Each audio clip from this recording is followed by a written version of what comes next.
This is Podcast on the Brink, your weekly dose of Indiana University basketball discussion, hosted by Inside the Hall founder and editor, Alex Bozich. Since 2007, Inside the Hall has been trusted by IU fans across the globe to be the one-stop shop for IU basketball news, commentary, and analysis. Join us over at InsideTheHall.com. That's InsideTheHall.com.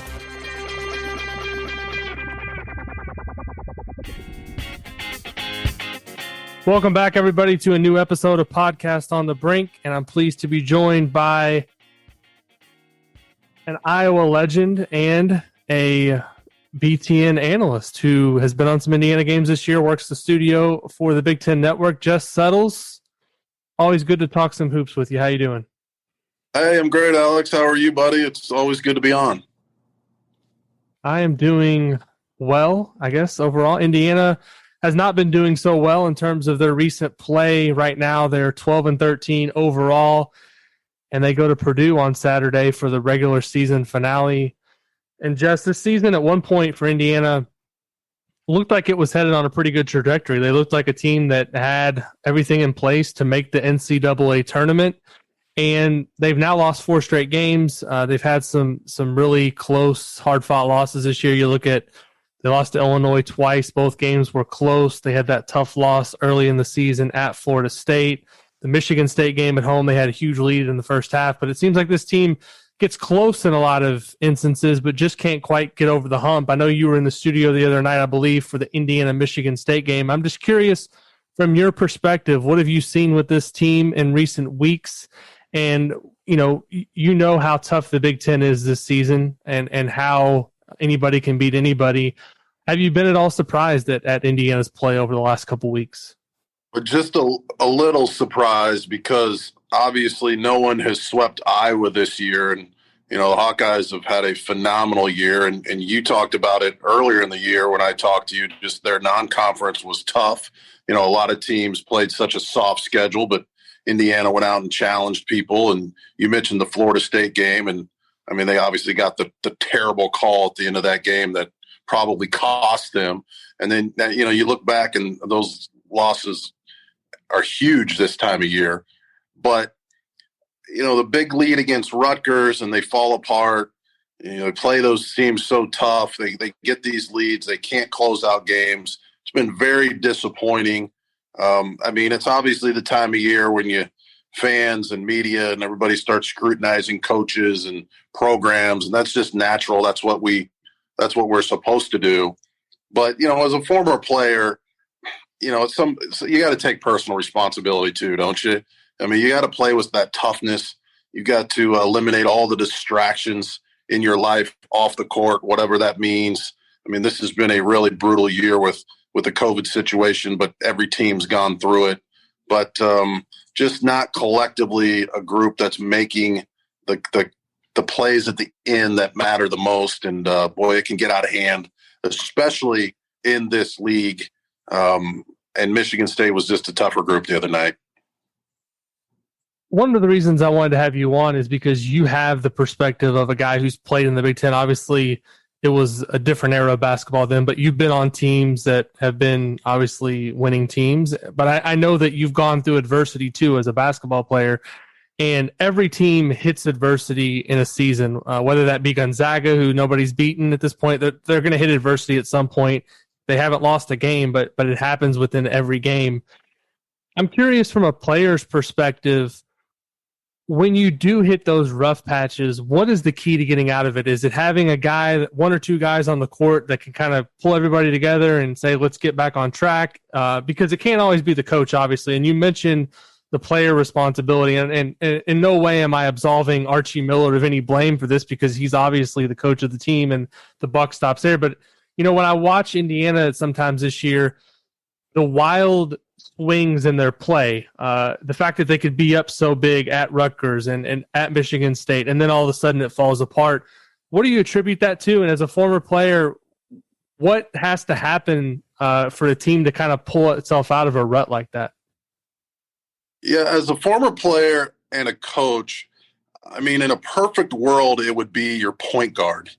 It would be they would be the one, because they have the ball in their hands so much. They would be the vocal leader. They would be the one to get into the faces. They would be the one to encourage, to pull younger guys aside. And, Trace Jackson Davis is the emotional leader of that team. But obviously, he doesn't have the ball. He's not taking shots. He's not the quarterback of that team. So that's really what it takes. And you're right, Alex. Two things can be true at the same time. I mean, you can put a lot of scrutiny on coaching staffs and recruiting and X's and O's down the stretch. But I didn't play in too many games myself where I just thought, hey, I wish the coaches would have done these 5 things differently and maybe we would have won. I always went home at night and blamed myself. And I always went home tonight and, at night and maybe the next morning had breakfast with my point guard and discussed, hey, what are we doing that's not right? Is so-and-so involved? Are we having the type of practices and the type of intensity that we need? And it's not toughness doesn't mean emotional. The toughness doesn't always mean screaming. It's a lot from the neck up. How are we going to make these plays when they count the most? And, the Indiana shooting woes are hard to overcome. You do a lot of things right as a coaching staff. You run the right sets. You get the right guys open. And, I think Robbie said the other night on the telecast, maybe there were a lot of bricks going up. They're just that's the frustrating thing about this team, is because they do play hard. Their defense has definitely fallen off, but a lot of that has to do with when you don't make those open shots, it really hurts your defense as well psychologically. But it's a group, and maybe you know who that is. Somebody in the backcourt's going to have to, get these guys together before it gets, it's almost too late. And right. And you talk about a psychological hurdle going up against Purdue, who's just owned them lately. Right. Purdue's won, believe, all 6 against Archie Miller, 8 in a row overall in the series. So it hasn't, to call it a rivalry, in my opinion, both teams have to be going back and forth. Right now, it's just Purdue owning Indiana over the most recent history.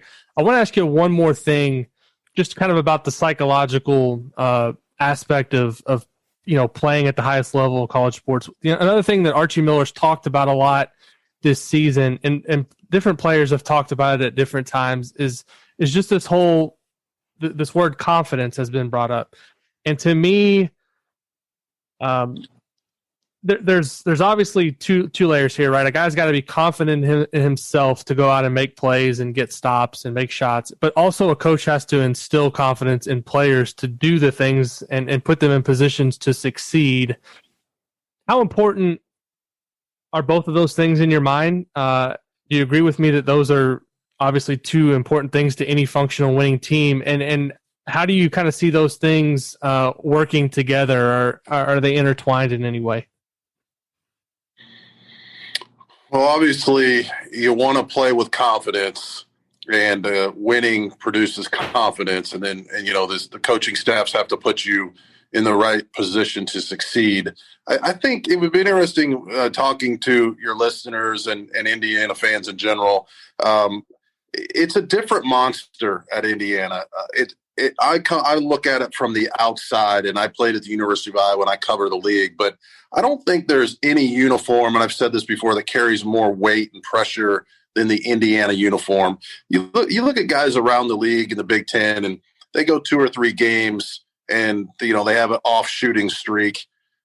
Not a big deal, But at Indiana, it's like a sense of urgency, and everybody rises up, and there's a lot more criticism. And in a way, I hope that never changes.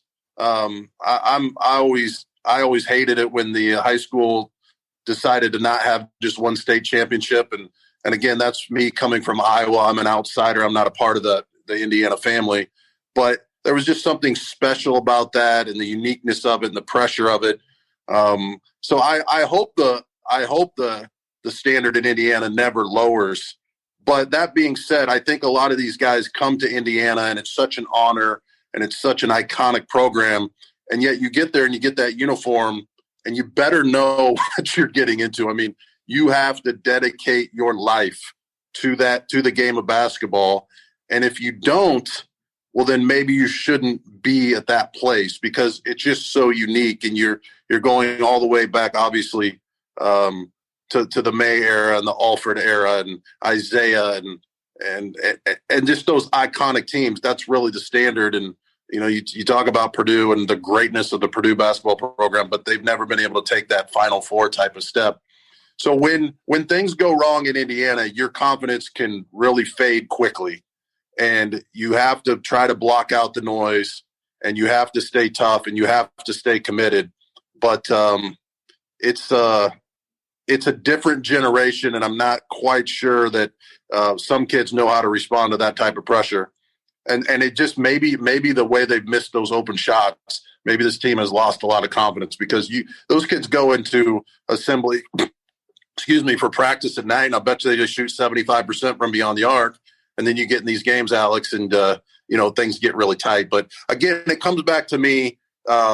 You gotta be. It's got to be on the players right now. You have to take personal responsibility, step up, and make plays. The coach can only put you in so many positions to make plays, and they're just not doing it right now. As I ramble on here with those, that's kind of my deep thoughts with Jess Settles. Yeah, with Purdue coming up this weekend, I wanted to ask you a little bit about them. Obviously, they're rolling right now. They're a lock to be in the NCAA tournament. I think they've won 4 in a row. You look at their season, you look at Indiana's, like early January, both teams were kind of in the same spot, right? Kind of trying to figure things out. They were in decent position. It feels like Indiana's gone one way, Purdue's gone the other. I don't know if you've had any of their games, but I know you've watched them this season. What do you think is the main driving force between that has kind of led them to blossom this way as a team? Because what I see is a team that had some pretty good returning players, but now that their young players have gained that confidence over the season, gotten that experience, now they seem like they're playing their best at the most important time. Well, absolutely. I think this freshman class has definitely surprised some people. I mean, Edey seemed like a project at the beginning of the year. I think he's 7'3", 7'4", and he had 21 points the other night and showed all kinds of skills. And Travion is such a good passer. For an All-American caliber player, they can put him at the high post and run so many sets. And Matt has so many tools in his toolbox. And Ivy has surprised me as well. Just his athletic ability and his playmaking ability. If there are a lot of coaches of the year type of candidates in the Big Ten, but this is one of the better jobs Matt Painter has ever done. I thought they were probably a year away. But they just play with that toughness and they defend and they're a team, they're a team that's won so many of these close games. And right. You look at they had a stretch there where I think I was reading in the notes the other day, they've won 4 games in the last 2 years at the buzzer. And I think 2 of those games came this year. And that's a perfect example. You lose those games and then your season's not quite the same, but give those guys credit. They are a mentally tough team. They do run the right sets down the stretch, and they're pretty emotionally stable group. And but you usually don't get freshmen to step up like this, play these heavy minutes, and win in a league like this year. Hey, it's Jared. I'm going to jump in here real quick to talk about Home Field Apparel, our friends at homefieldapparel.com. And there are several reasons why you need to go to homefieldapparel.com to upgrade your Indiana University sports wardrobe. Number one, all of their materials are so comfortable. I have the hoodies. I have a crew neck sweatshirt. I just received my LEO t-shirt that they have. And all of the materials are so soft. It feels so good against your body. And what's nice is that they still feel soft even after you wash them. Because a lot of materials, you get them, you wash them, they don't feel as nice. Home Field Apparel stuff really does. So you can count on that. Plus, they have logos there that you're not going to find anywhere else. That's kind of their thing. They have over 90 different schools that they work with now. They go and find these old brand marks and logos and mascots that haven't been used in 40, 50 years, sometimes longer, and they bring them back. And so it's this great way to indulge your love of nostalgia, find these old logos that you haven't seen. And so when you go there, you'll be able to browse. I mean, for Indiana stuff, they have 2 pages worth of gear that you can see, stuff on T-shirts, stuff on crew necks, stuff on sweaters. Such comfortable stuff. And it's not just IU. You may have people in your life that went to school somewhere else. Sorry for those folks. But, they may have. And you can find so much gear for other schools as well. And even better, you can save when you go there because our promo code BRINK, BRINK, will help you save 20% on your entire order. So go to homefieldapparel.com, use that promo code BRINK, BRINK, and get 20% off your entire order. All right, back to the show. I want to bounce around the Big Ten a little bit because obviously we like to, get the scoop kind of around the rest of the conference. And obviously last night, Michigan clinches the outright Big Ten regular season championship. They were picked, I looked back, I think they were picked 6th or 7th by us media members in the preseason. Boy, did we get that one wrong. But Michigan, well-deserved. To me, they've been wire to wire this year in conference play, the best, most complete team. How surprised are you that they did win the Big Ten outright this season, kind of based on preseason expectations? And you mentioned the coaching job that Matt Painter did. If I'm voting for Big Ten Coach of the Year, I think Juwan Howard is the clear-cut winner. There's no doubt. I think he'll win National Coach of the Year. I really do. I mean, the Zags and Baylor have had tremendous years, and they would deserve it as well. But since Juwan was picked so low, and because he does play in this tough league, I think he's going to sweep both of them. I'm very surprised. John Teskey was such a good college center and a great ball screen defender. And Xavier Simpson, I don't know if you remember, Juwan Howard said he's my Tom Brady last year, and that the transition would not have worked if it wasn't for those two as well as it had. And I thought at the end of last year when COVID hit, when the NCAA was talking about allowing the seniors to come back because they lost the NCAA tournament, I thought both of those guys would come back. And I thought, man, if they do, Michigan is going to be a load with Livers and Wagner and, nobody being able to go through the pre-draft process and everybody coming back.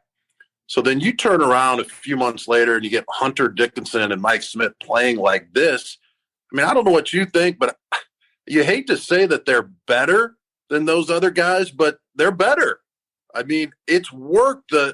They fit in better. Smith can hit the shot a little better. Hunter Dickinson is such a force defensively and on the offensive glass. And then Livers and Wagner, I mean, you talk about mental toughness like we talked about before with Indiana. They didn't come back to try to raise their draft status. And so many guys do that. They come back and want to show you what they have. And I hope the scouts are here so I can add this to my arsenal and maybe go. Their mentality has been, hey, if we shoot it 6 or 7 times a game some nights and somebody else is hot, then let's get that going. So Juwan Howard, you talk about a guy instilling confidence in a group to play the right way. And I'm completely shocked that they're one of the best teams in the country, that they're a national title contender and favorite in some minds. I didn't see this coming. I mean, it's been remarkable. Yeah, and you mentioned all those names, and 2 names you didn't mention who I think are just as important as all the other names. Eli Brooks, to me, is one of the best guard defenders, in not only in the Big Ten, but in the country. You can put him on, I think, anybody, and he'll give them a hard time. And Sean D. Brown comes in from Wake Forest, has never really won, and now he's getting a chance to come to a different culture, a different program at Michigan, and he's been a selfless guy. He comes in off the bench, he guards 94 feet, he plays hard, and I think those are the kind of guys that ultimately, you have to have that star player. You have to have those 2 or 3 guys that can go get you a bucket and get you a stop.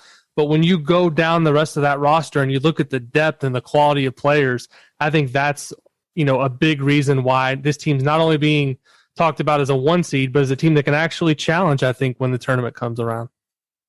Yeah, I mean, he's pushed all the right buttons. I talked to Sadi Washington a year ago, who Juwan Howard rehired from John Beeline's team, and we go way back, and we were just hanging out in the practice gym a year ago, and he said, you're not going to believe this. He said, we've got 5-star recruits calling us every other week because of Juwan Howard. He goes, we're not even recruiting those guys. And that I was fascinated by that. And so they're they're getting all of these high-profile guys calling in, and obviously Juwan Howard is beating people on the recruiting trail, and he's going to head-to-head with Duke and North Carolina and all these things. A lot of that, his NBA resume, everybody wants to play in the league now, his relationship with LeBron and D-Wade and all those things. But it's been those role players. It's been those physical guys that you mentioned. It's been their toughness and their ability to come in off the bench and make plays. And Brooks is one of my favorite players in the league. Yeah, it's just a team with total team chemistry. Everybody understands their role. Everybody gets it. It seems like they've had 4 or 5 different guys step up over the course of the season, hit big shots in close games. Those guys were so outstanding on the road at Wisconsin coming off of the COVID. Seems like a very emotionally stable team. And not only are they recruiting stars, they're bringing in the right role players, and they're big trouble for the rest of the league going forward. If Juwan Howard sticks around, so I think he's having the time of his life. But it's big. It really is big trouble. They're just getting started over there. Yeah, Big Ten fans, don't look at their recruiting class coming in for next season because it's number 1 in the country. So if you want to feel good about your team's chances against Michigan in the future, don't look at their recruiting class. He definitely has it rolling. As you mentioned, his connections to the NBA, the fact that he's checked all the boxes as a player and as a coach that parents want to see that when they come into the living room. There's guys that come in and have instant credibility, and he's one of them. I want to get to a couple of other teams. Illinois has impressed me so much this season. The fact that they went up to Michigan and won without Ayo, I thought was one of the most impressive wins, not only in the Big Ten this year, but in the country under the circumstances, not having him available and going up there and getting that win. Illinois, to me, is another team that's built for success in the postseason. They've got 2 really good players, a really strong supporting cast. What have you seen out of them? What do you like, and do you have any concerns about them in terms of what they can do in the tournament?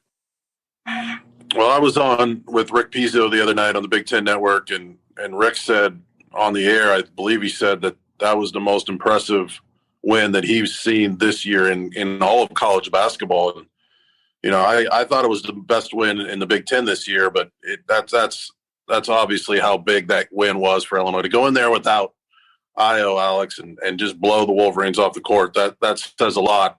They're extremely physical. You can imagine an opponent in the NCAA tournament during warm-ups, maybe a Sweet 16 game, looking down at the other end and seeing Kofi Cockburn warm up. You've seen him in person. I've seen him in person. Most people have not, especially with this COVID year. TV does not do justice to how massive he is, how explosive he is, how quick he is. He takes a beating, but he can have 2 guys hanging on him, and he can take them right up to the rim. And Big Ten teams are going to love to get out of the league and play in this tournament just so they don't have to play against these scout reports and get to these other physical teams. Curbelo is Curbelo was fantastic in that game, and he was so reckless early in the year, and he was just a walking turnover every other half. It seems like he's gathered his composure. He knows he's going to get the minutes. Ayo wasn't in there. He settled down. Williams is one of those guys who has stepped up and just played that significant role. It's the defensive switching, the mentality switch Brad Underwood from when he was at Stephen F. Austin, from when he came into the league. And the story a little bit. They gave up a lot of dunks and layups. They'd lead the league in steals, but they'd also, I think, lead the league in fouls. And he hired an analytics guru, a friend of his son's, to come in, I believe from the Boston Celtics, and totally dissect their program. And basically the result was, hey, you can't win this way. You have to back off defensively. You can't be in the passing lanes. You've got to make them earn it on every single possession. He switched everything, and now looks like they're going to be a number 1 seed. So even the best coaches in the country have to adjust, have to get their programs dissected once in a while. That's been interesting. But I sure as heck hope Iowa and Illinois play in the Big Ten tournament, because they only played once, and there's bad blood there. And I always think to myself selfishly, the league's just never right unless Indiana and Illinois are close to the top. Like, that's just maybe my childhood there. But when those 2 teams are playing well, everything works. But Illinois is a force with Kofi and Ayo and company. The Hawkeyes are another team that Indiana fans may not be super impressed with, because Indiana, that's one of the higher ranked teams in the league that they've actually had some success against. But you look at Iowa, what they've done. I've been skeptical of Iowa defensively under Fran McCaffrey, and that was based on the fact that the numbers said for a long time that they weren't good enough defensively. We've talked about it before, but this year they've gotten better defensively as conference plays go around. John Gassaway, who covers college basketball for ESPN, had a tweet this morning looking at defensive efficiencies and league play. They're actually ahead of Ohio State defensively in Big Ten play, which is pretty remarkable when you look at where they were early in the season. Is this just a byproduct of them kind of realizing that they can't reach their potential if they don't play better defensively, or did Fran tweak something? Or I haven't watched them up close other than a couple games against Indiana and a few other times, but it definitely seems like something has changed here in the last couple weeks.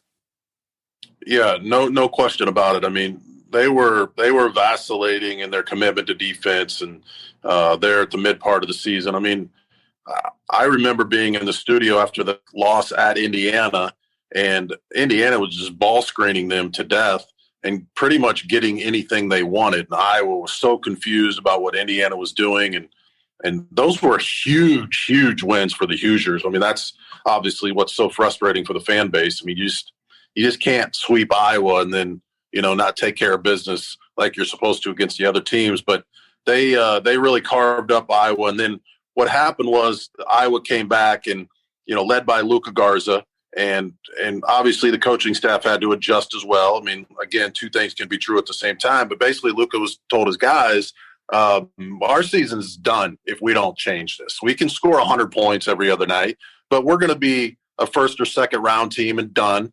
And, one of the best teams in school history is going to go home. So again, Luka is older and he's a veteran. And so I guess that goes against what I said before, where you typically want your point guard to do it. But when you're a wooden candidate and you play the way he does, he had a few meetings, it's my understanding. And everybody had to take personal responsibility and step up at the defensive end. Now, from a coaching perspective, they focused mostly on transition defense. They were getting beat in transition, and that just kills you. I mean, as you know, you can't give up transition buckets and compete consistently at this level. And then Fred McCaffrey and the staff said, look, we're playing too much zone. And the thing about zone is I like zone. I played zone some when I was a lot when I was a player, some when I coached. And it's just, if you play it too much, you get lethargic in it sometimes, and then you don't take personal responsibility. So they've gone back to just, I think, about 90% man-to-man, everybody holding each other accountable. And over the last 6 or 7 games, they played as good of a defense, had as good of a defensive effort as they've had in 5 years. And that's where the surge has been. And I think teams are shooting 33% from three over the last 6 or 7 games, 39% from the floor. And if you play against Iowa, you got to put points up. And so when they're playing defense and offense like that, it's a special team. And that's what's been the difference. 1 week from right now, actually 5 days from right now, the Big Ten tournament tips off in Indianapolis.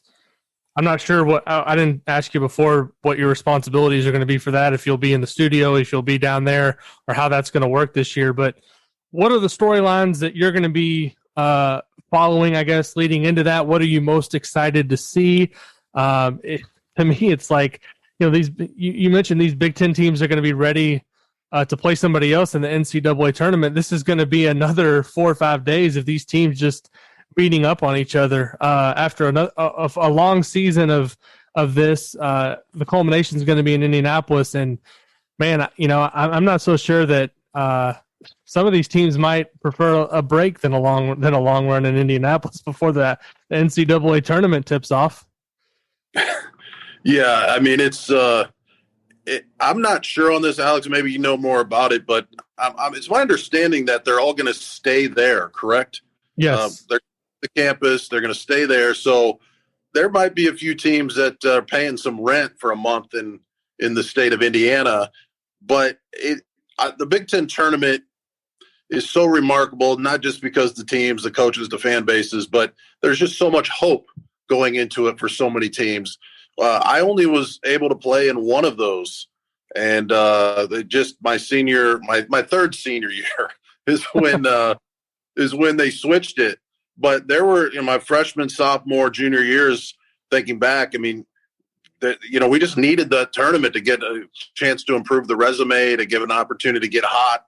There have been a few teams that have won 4 in 4 days, so that's what's so cool about it, just that optimism. But there's no way, if you don't get a double bye, that you can win this tournament.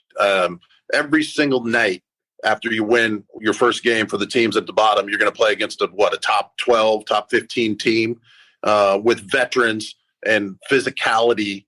So that's what I am looking forward to. I'm not scheduled to work it. I'll just watch it as a fan as of now. So that'll be really neat. But Michigan just looks like a team on a mission, and they're going to be very difficult to beat in the Big Ten tournament.